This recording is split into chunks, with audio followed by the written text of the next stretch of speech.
नमस्कार दोस्तों, आपको अपने YouTube चैनल में मैं एक बार फिर से स्वागत करता हूं।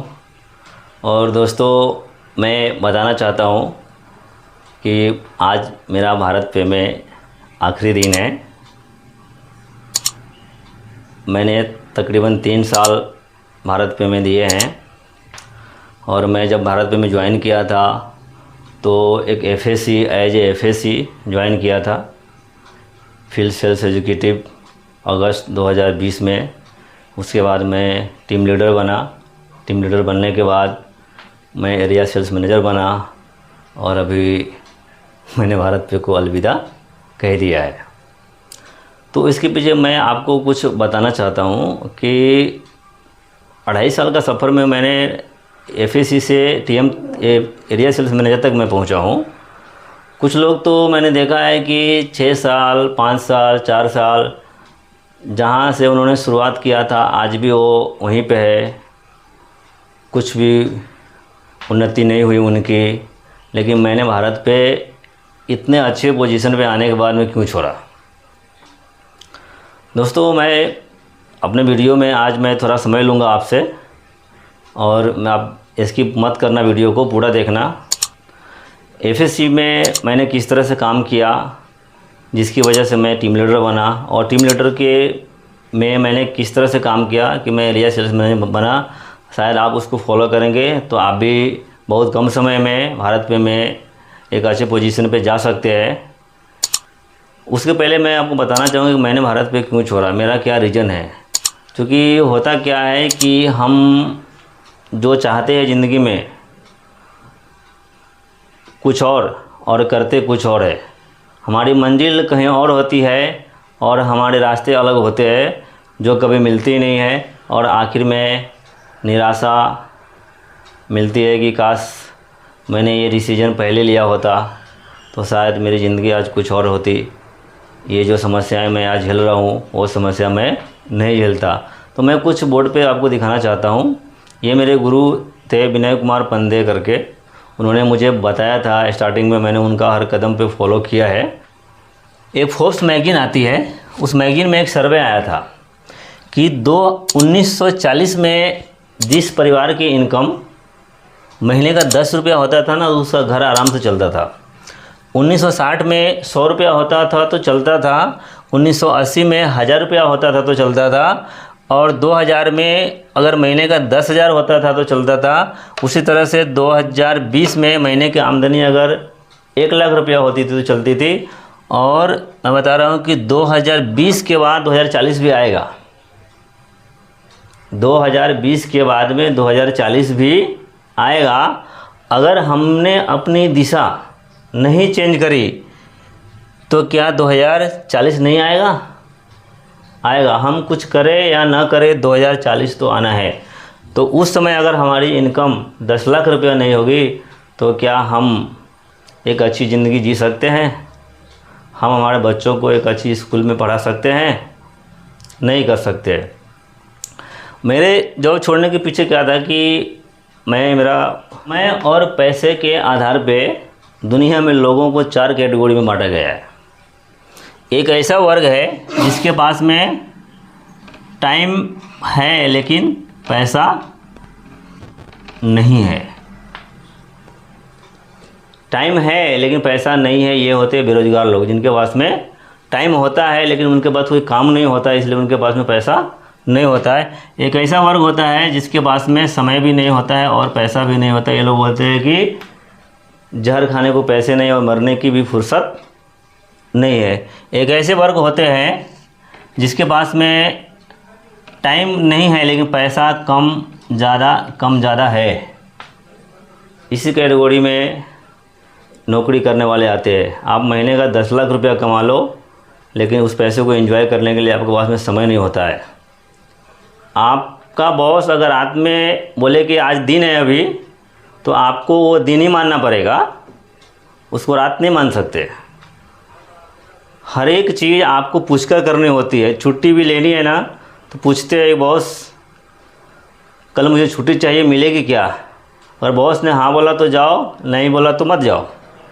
माने अपने हिसाब से आप अपनी ज़िंदगी नहीं जी सकते। तो मैंने ये सब चीज़ देखा और मैंने डिसीजन किया कि मुझे अभी आगे करना नहीं है। एफएससी में भारत पे मैं ज्वाइन किया था, तो मुझे इतना ये इंडस्ट्री के विषय में नॉलेज नहीं था, लेकिन मैं बताना चाहूँगा भारत पे one of the best company है इंडिया की, जिसमें मैं बहुत कम समय में अच्छा काम किया मैंने, और मुझे अपने काम के हिसाब से ग्रोथ भी मिला। जब मैं एफएससी था तो हर आदमी का वर्किंग स्टाइल अलग होता है, मेरा अलग था, मेरा डेडिकेशन था। मैं समय पे देखो, एफएससी मैं आपको बिजनेस की भाषा में समझाना चाहता हूँ कि अगर आप भारत पे में एज ए एफएससी काम कर रहे तो आप अपनी एक दुकान डालें। अगर आप एफएससी ज्वाइन कर रहे तो आप अपनी एक दुकान डाल रहे। अगर आप दुकान टाइम पे नहीं खोलेंगे और टाइम पे बंद नहीं करेंगे तो आपका धंधा कभी चलेगा नहीं।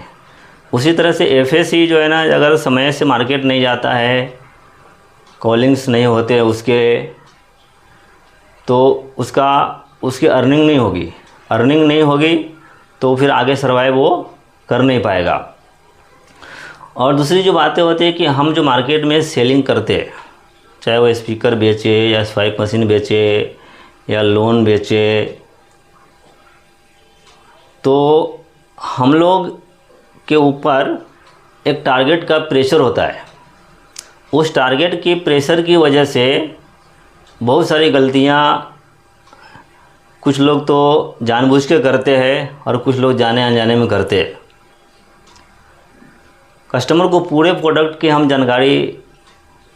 की पूरी जानकारी नहीं देते हैं, जिसकी वजह से हमारा जो रिलेशन है कस्टमर के साथ में ख़राब हो जाता है और हमको हर महीने नए कस्टमर्स, नए मर्चेंट्स बनाने होते हैं।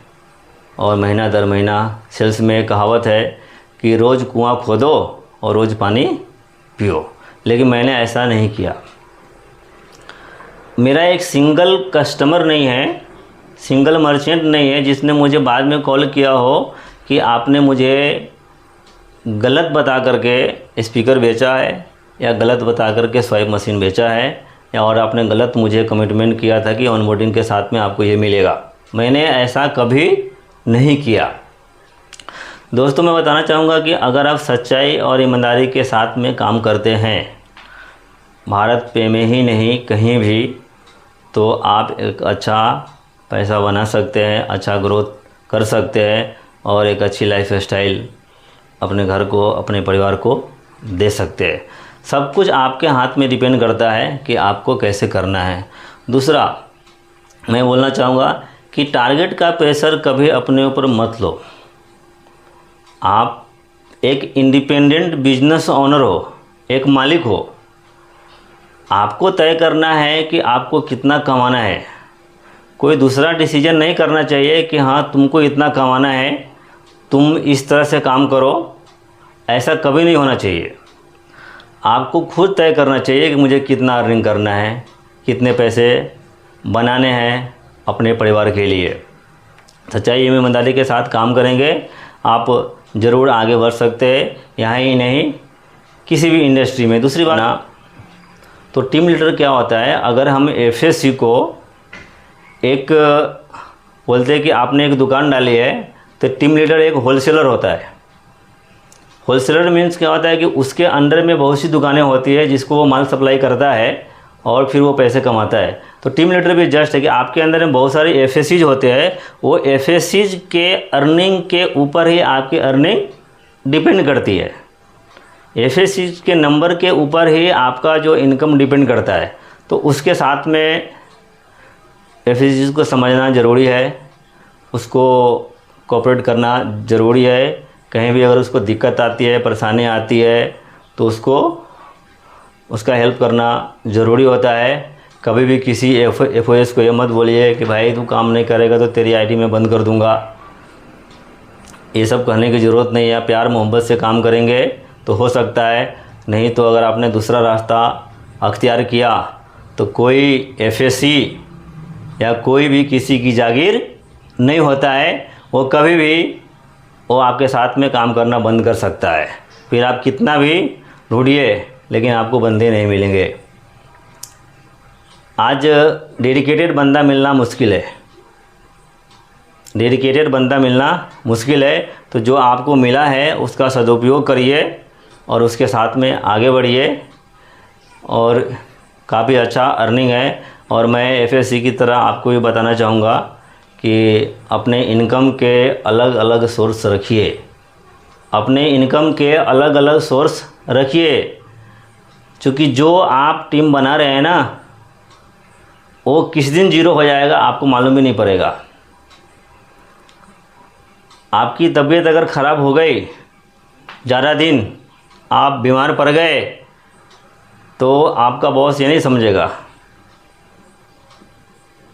कि भाई तबीयत ख़राब हुआ है इसलिए नंबर नहीं हो रहा है, चलो देखते हैं इनके लिए कुछ सोचते हैं।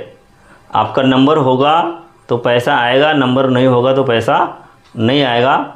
तो कहते हैं ना कि प्यास ना लगी हो तो कुआं खोदो, प्यास लगने के बाद में कुआं खोदने का वक्त नहीं होता है।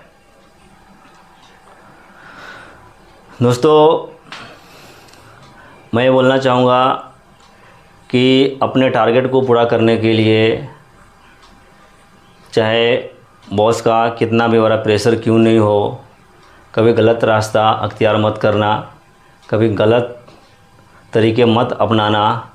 क्योंकि क्या है ना, कंपनी बदली जाती है लेकिन मार्केट में जो कस्टमर्स होते हैं ना वो नहीं बदले जाते।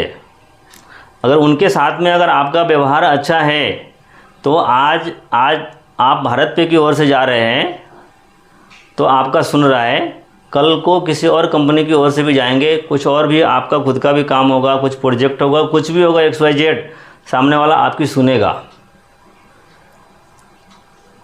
अगर आप उनको गलत कमिट करके आते हैं, गलत तरीके से कुछ सेल करते हैं, अगर सामने वाले का नुकसान होता है ना तो वो कस्टमर, वो मर्चेंट लाइफ में कभी आपके साथ में कुछ रिलेशन बनाना नहीं चाहेगा, आपके साथ में कभी भी वो जुड़ना नहीं चाहेगा, इवन आपसे वो बात नहीं करना चाहेगा।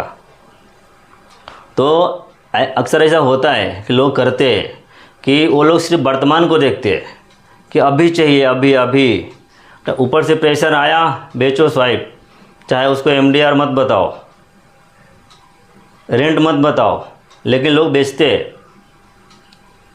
उसको सब कुछ बताओगे ना तो वो कस्टमर हमेशा आपके साथ में जुड़ा रहेगा और उससे आप हमेशा पैसा बना सकते हैं, चाहे इस कंपनी में हो, चाहे अगर आप यहाँ से क्विट करते हैं कहीं और जाते तो वहाँ भी बना सकते हैं। रिलेशन बना रहेगा, रिलेशन बनाना बहुत ज़रूरी है। नहीं तो कहते हैं ना कि सेल्स में एक कहावत है कि रोज़ कुआं खोदो और रोज़ पानी पियो।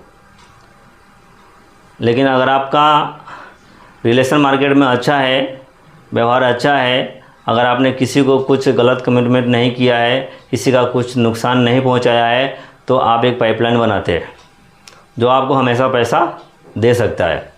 जाने में अनजाने में अगर मेरे से कुछ गलती हुआ हो तो उसके लिए क्षमा करना।